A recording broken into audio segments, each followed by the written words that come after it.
marka adigu maadaama aad meel fog aad kala soo bilowday hayaanka maraad ka mid ahayd ardaydeeda iyo maraad la shaqaysay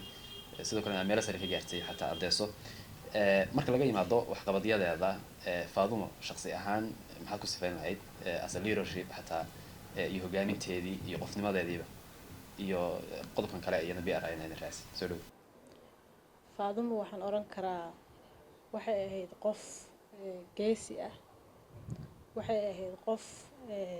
deeqsi ah waxay ahayd qof ma garanaysaa maanta hadaa aad rabtid inaad wax qabatid oo aad ula tagtid igu qanci ku leh hadaad ku qancisidna kugula dhaqaaqayso wixii oo aad ku tashan kartid Faadumo waxay ahayd qof runtii ay ka go'an tahay kaliya inay hay'adan ay asaastay iyo arrimaha bini'aadanimada inay ka shaqeyso oo kaliya ma ahay si jacayl ah oo passion ah shaqadeeda qof u qabta bay ahayd dhanka kalena waxay aad Faadumo ugu deeqsi ahayd aqoonta aniga waxay ahayd Faadumo mentor way ahayd sanadihii dambe ee aan adeesa ka shaqeynayay waxay ahayd qof habka aan wuxuu hogaaminayo iyo habka aan wuxuu maamulayo iyo qofka marjaca ay aan kula laabto ii sheego yiraahdaa saan samee waa saxan tahay hore u soco ha ka cabsan maxaa la hadaa maanta khaladid bari ma khaldaysid waxyaabaha macni shakhsiyan aniga aan ka arkay waxay qof aad qani ugu ah xagga aqoonta inay dadka siiso kaliya inay Faadumo dadka ay marka dhibta ay ku jiraan ay ka baxaan oo ahayd wadanka burbur iyo baahi ay iska jirtay in arrimo bini'aadanimo ay ka jiraan ma ahayn inay dadka ay aqoon ahaan maskaxiyan iyo waqtigeeda iyo aqoonteeda iyo wax walba kugula maartay ku siinaysaa marka shakhsiyadeedu waxay ahayd shakhsi aad iyo aad geesi ah waxaan ku xasuustaa waxyaabaha aan ku xasuusto wax kamid ah markii la qoray jet la asaasay mashruucaas dad badan baa waxay yiraahdeen mashruucaas ma aha macni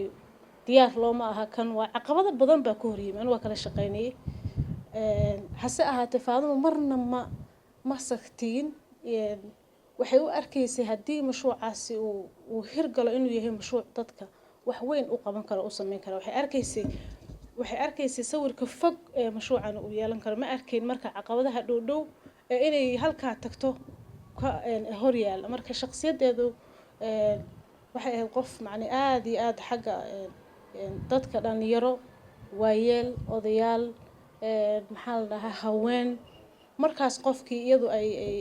la shaqeynayso aad ugu qani ugu ah waxa ay siinayso oo wax goyn leebay ahayd Faadumo sida Cabdicasiis sheegay hadeer oo kale oo arintan iskuulka markuu sheegay anaga markaan shaqeynayno waa garanaysaa humanitarian markaa ka shaqeynaysa project waxa la baa haysaa lacagtu waa jango aan tahay wax walba waxay leeyihiin wax loogu talagalay markaan dhahno ma saas ma aha ma suuragelaysa lacagtan halkan baa loogu talagalay ama saan baa la sameeyo wax aan suuragal ahayn ma laha oran jirtay maskaxdeena ka shaqeysiye waxa dadka anfacay u keena waxa idinka u maleynaysan keenina waxa dadka deeqda bixinaya ay lacagta inagu siinayaan oo iyaga ay rabaan ma aha dadkan waxa ay rabaan ma garanaysaa wax anfacay hala keeno marka taas waxay ka tarjumaysaa shakhsiyadeeda inay ahayd qof aad iyo aad u ah deeqsi dhanka kale arrimaha maaragtay Faadumo kartideeda waxaan ka xasuustaa marka xataa networkeeda aan muddo dheer baan la shaqeynay markii dambena aad baan isugu dhaweyn mentor bay ahayd oo in badan baan maalin walba si joogto ah u la shaqeynay networkeeda markaan fiiriyo hadii maanta qof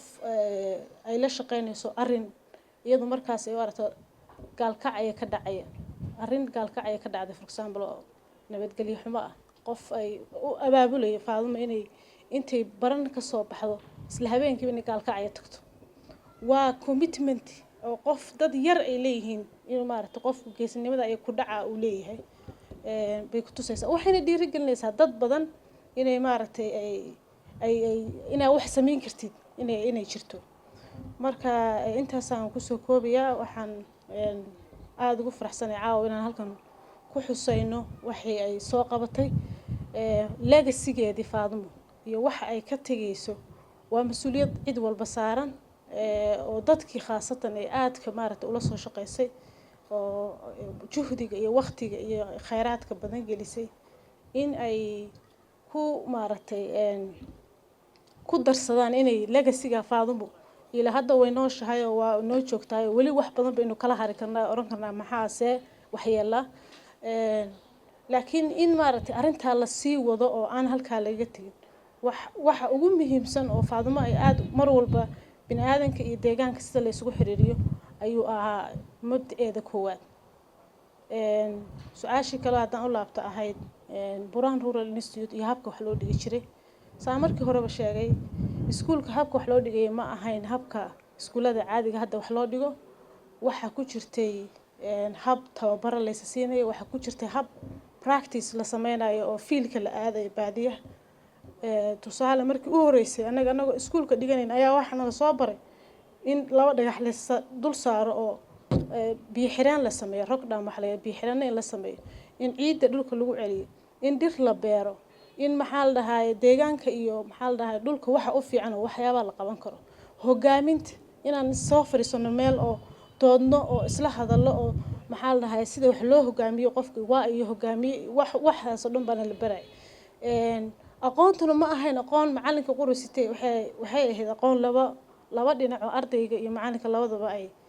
isla hadlayaan oo participatory ah bay ahayd sidoo kale dhalinyarada maadaama la barayay curriculumka BRI oo markaas curriculum ma jirin laakiin waxa Faadumo iyo macallimiintii markaa wax la dhigaysay waxay u dooreen waxay ay markaa u arkeen dadkan ay anfacayaan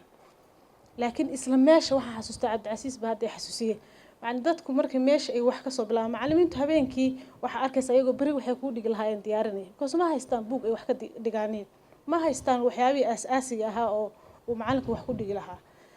taas waxay keentay wixii meeshana lagu dhigay in la ururiyay oo laga soo saaray BWL curriculum-kan aan ku sheegay oo ah 4 maado ah iyadoo ay la socoto literacy qoristii akhristii in la baro dadka xisaabtii in la baro Englishka in la baro iyo waxyaabii kale oo asaasiga ah in la baro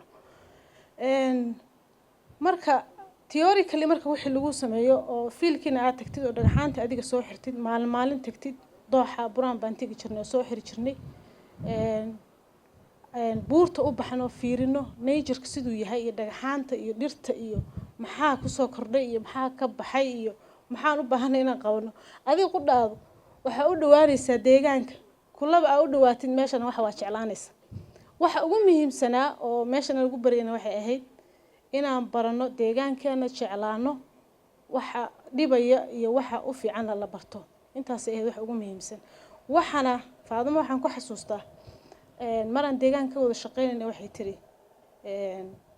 qofka deegaanka hadaa rabto inaad ka shaqeysid ciidda faraha la gala dhagaxaanta qaada dhirta beera hadaa shaar cad iyo maraq qurux badan gashan tahay oo halka maraysid oo adeesan u shaqeeya leedahay deegaanka ma shaqeynaysa saas ay nagu oran jirtay Faadumo taas waxay keenaysaa marka ciidda faraha la gasho oo dhirta beertid oo dhulka aad u dhawaato oo fariisatid geedka hoostiisa ku shaqeystid maanta dhan inaad jeclaatid deegaanka iyo dhulka iyo Ilaahay wuxuu ku siiyay inaad jeclaatid inaad u fiirsatid oo tiraahdo maxaa ka maqan shalay geedkan geed yar baa ku hoos yaaliyaa ka jaray inaad tiraahdo meeshan daraad bohoshaas halkan ma joogin halkan bay tibi sabab maxaan qaban karnaa inaad saas iimaanaysa BYL waxay BRI barnaamijka Kamal Karafaanka ayaa wuxuu ahaa habka ardayda iyo in la isku xiro reer baadiyuhu waxay u baahan aqoonti in loo geeyo markaas ma jirin BYL laakiin ardaydii Buraan ku xareysnayd oo meesha joogtay iskuulka dhiganaysa ayaa waxay bixi jirtay sanadkii hal bil awrtooda raran jireen sahaydooda qaadan jireen questionnaire baa la qaadan jiray oo participatory approach ah oo aan ahayn waxaan questionnaire-kan hadda meelahan lala ordo mobilada lagu ururiyo maaha macna questionnaire oo maskaxaada ku qaado ama adigu wax guidance aad qaadanaysa dadka la sheekaysanayso dhex fariisanaysid dooxadaas aad degaysaan subaxiiba qof walba team la isku raacaya 4-3 qof xaggaas qaar aadayaan qaarna xaggaas aadayaan waxay soo ururinayaan maxaa la dhahay waxay la fariisanayaan reerkii gabadhii iyo maamadii arigeeda iyadoo iskala joogta la sheekaysanaysa maxaa la dhahaye meesha ay caanaha ku iibsanayaan baa tegaysaa kala sheekaysanaysaa waxaad markaad la sheekaysatid oo wax kuu sheegaan iyagu adna waxaa u gudbinaysaa wixii deegaanka ka maqan ku aragtay iyo waxa is leedahay ku tabiso is leedahay dadkan way u baahan yihiin in ka shaqeeyaan for example waxaan u sheegi jirnay inay deegaanka ilaashaan inay dhulka iska dhirta jarin inay maaragtay ay ka fogaadaan waxyaabahan hadda wadan ku soo batay oo ah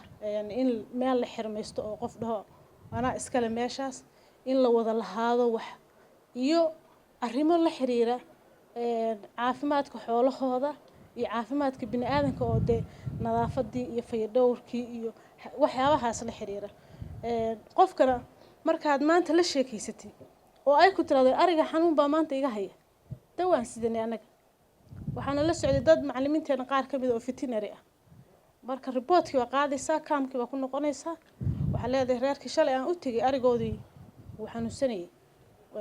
xanuun noocaas ii sheegay maalinta labaad waa kusoo noqonaysaa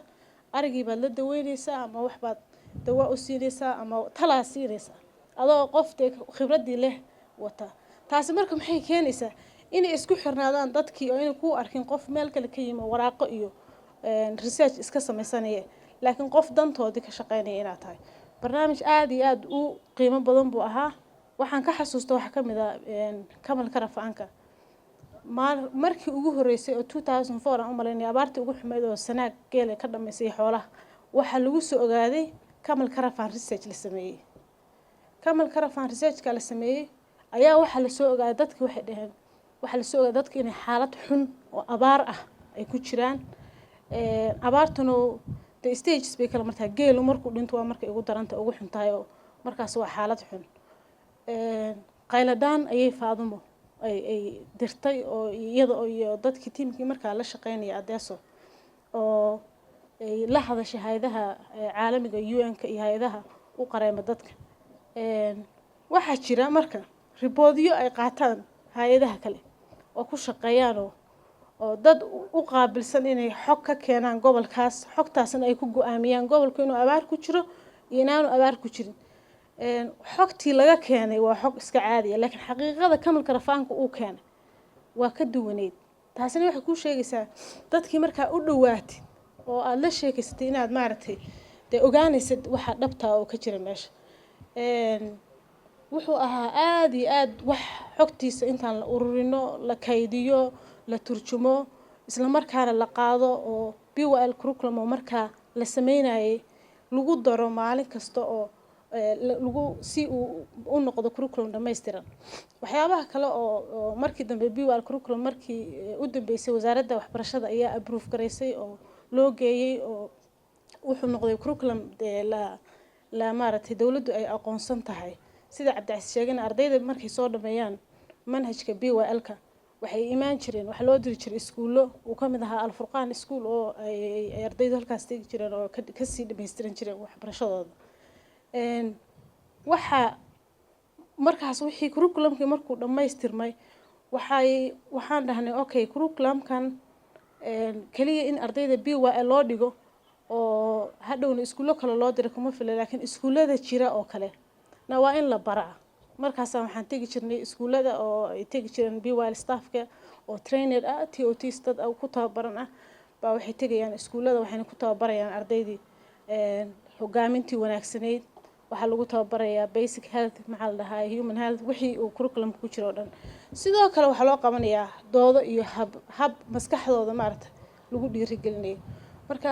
runtii waxyaabada aad iyo aad u badan baa maxaa la dhahaa aan faadumo intaan wada shaqeynaynay iyo intii magaranaysa ka horeysay wada shaqeynta oo waxbarashada ku soo jiray aan maaragtay ka xasuustaa in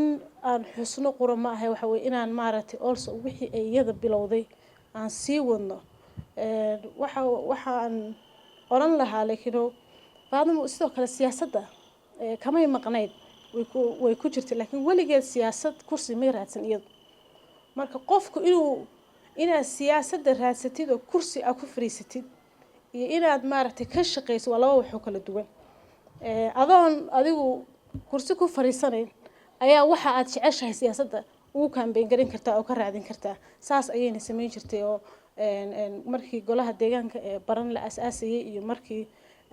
dowladda Puntland waxay ka ahayd ilaa federaalka door weyn bay ku lahayd oo ay maartay kaga hadasho arrimahaas marnaba iyada laakiin inay siyaasiyad ay kursi ku fadhiisato qorshaheeda may ahayd